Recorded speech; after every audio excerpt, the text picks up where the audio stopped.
2:30, baby, won't you meet me by the beam? Too early, maybe later, you could show me things. Hey guys, this is Jacolia of Jacolia Gems. Thank you so much for my returning family. Welcome back home. Now, if you happen to be new here, I definitely am happy that the algorithm drew you in my way. I guarantee you, well, hopefully so, that you will hear something that will not only persuade you to subscribe, but to check out some of the videos like this, comment down below, as well as leave some of your own tips and advice. Now, with that being said, I want to jump straight into today's video. Now, just to let you guys know, I am definitely drinking on Harvest Essence, and we will be back again soon. This is my chamomile, nettle, and rose tea. It definitely helps out with inflammation, anxiety, depression. Insomnia. Is very calming, very soothing to the taste. Y'all be on the lookout, and thank you so much for those of you that I have seen in person to be like, T, what's going on? When you coming back? I truly appreciate it.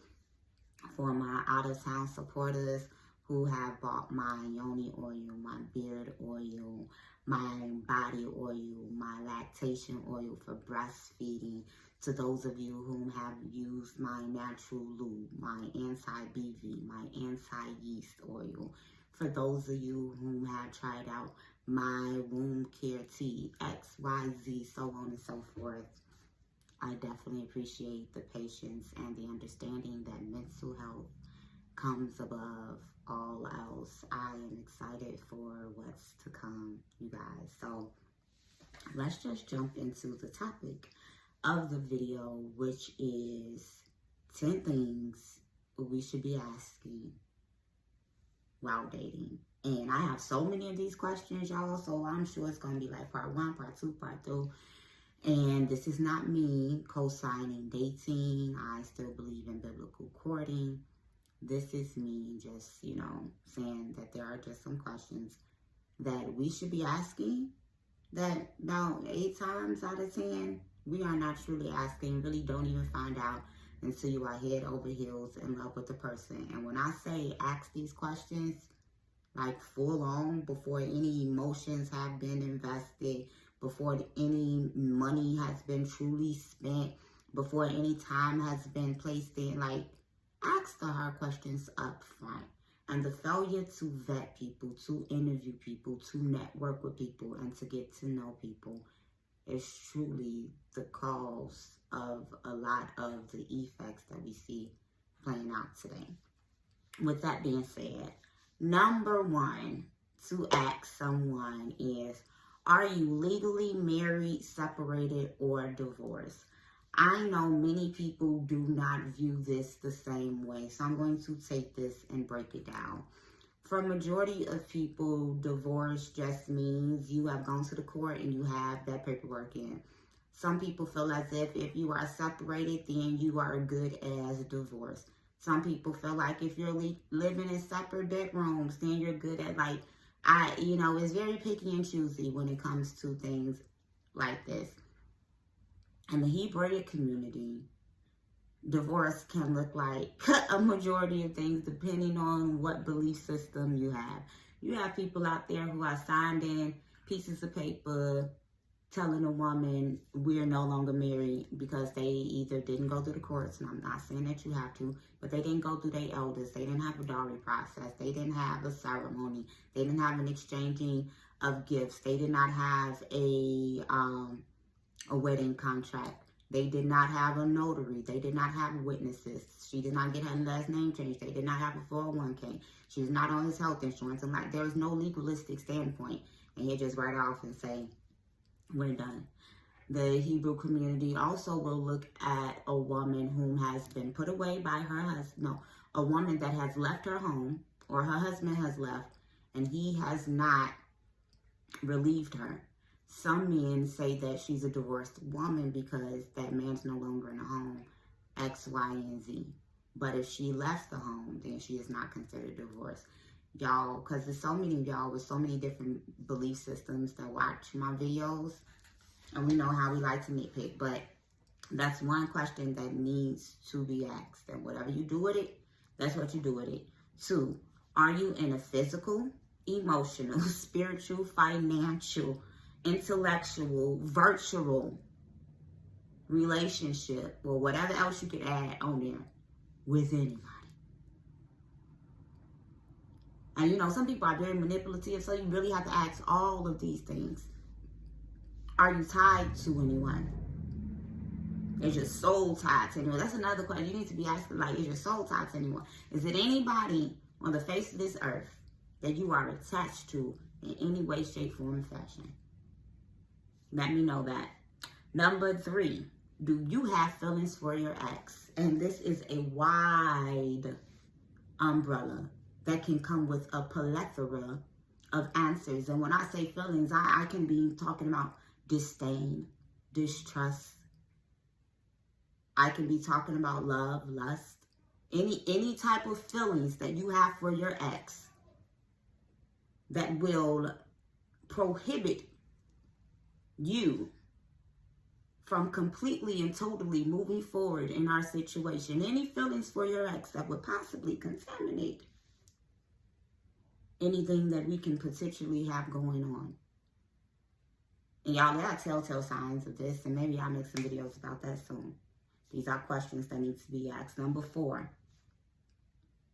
are you attached to anyone that would be hurt simply by you sitting here talking to me, having this conversation, entertaining me? Because oftentimes people can say that they are not attached, and they truly are not fully attached, but somebody else is. And they will leave that out because the omission of truth is not a full lie in some people's perception. Number 5, do you have a history, an inclination, a curiosity, an attraction to anyone that was born the same sex as you? Black women, I'm specifically talk to you guys on today. We do ourselves a disservice when we automatically assume heterosexuality from Black men. If you do not ask, most don't tell. They live by that militant code. And a lot of times, even if you ask, they are not going to tell. You have to stop assuming that a mutual attraction means that you're the only type that a man is attracted to. You need to ask. Number 6, do you have any criminal or non-criminal history of felonious acts? I'm talking about from stealing to domestic violence, to pedophilia, to money laundering, racketeering, gang activity, kidnapping, murder. Like, do you have a criminal history or non-criminal because you ain't been caught yet? Or because you've been, your work has been expunged, or you've been found not guilty? Like, do you have a record that I need to know about? Number 7, do you have any addictions? This goes from overspending money to overeating to pornography, sex, love, money, drugs, alcohol, popping pills. Like, do you have any addictive behavior? Gambling, shopping? Like, tell me. Is it something that you struggle with in your flesh that you cannot get control over? Number 8, do you or your family have any history of mental illness? And I'm not talking about just diagnosed, because we know majority of Black people are not going to therapists.